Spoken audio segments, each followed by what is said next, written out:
with an idea, and he wants to light it for you. He'll help make you smart and listen to your feelings too. He's your teach. He's our teach.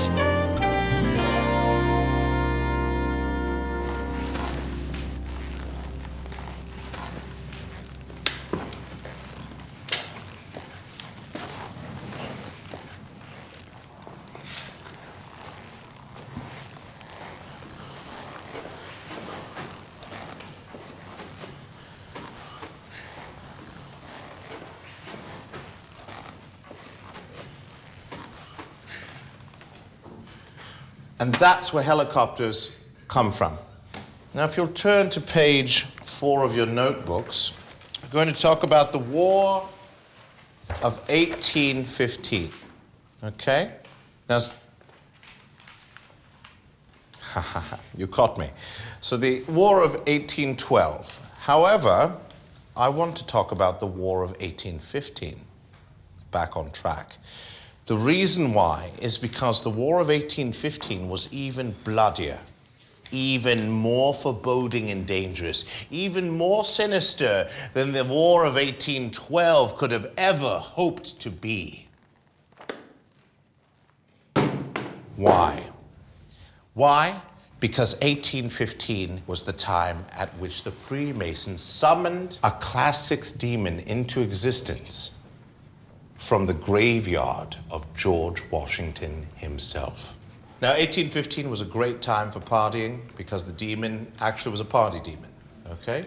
Now, in 1816, it wasn't so fun because the demon had to go back into hell, or Hades, because demons can only exist for a small period of time on the planet. Now, in 1856, there was a notion that was created in Belgium called Schtroumpfism. Someone trademarked the brand name, imported it to America, and called it the Smurfs. Now, last week we talked about Asterix and Obelix, right? Another Belgian hero. And we discussed the difference between those two characters in the tradition of Norse mythology. As we knew, the Norse used to take lots of psychedelics in order to go rushing into battle with a crazed look on their face. Those were the berserkers. The berserkers were an army to be feared, strong, almost indefensible, and also the most craziest ever people ever to be crazied when you're talking about crazy people, and there's been a lot of crazy people over the years, as we all know, okay? Now, I'd like to talk to you about some of these places here on this map. This here is called Columb-Bia. Columb-Bia is short for Columbus, who discovered the United States of America. That's correct. When Columbus sailed across the sea, and you can't even see where they sailed from, but they did. They came from over here. Columbus got in his boat, and he goes along, and he runs into the United States of America. So as soon as he lands in the United States of America, he's like, well, I've discovered this. What could I possibly discover now? He goes down a bit through this channel of islands, gets confused, picks up some bananas, okay?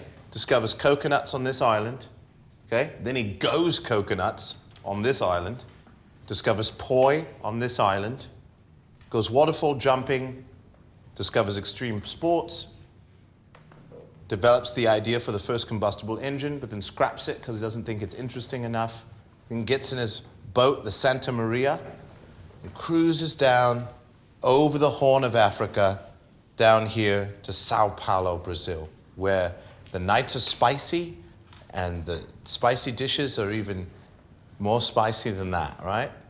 Okay? So, in short, bananas are Brazil, okay? And that comes historically because of the tribes there. The indigenous tribes enjoyed fruit that was longer than round.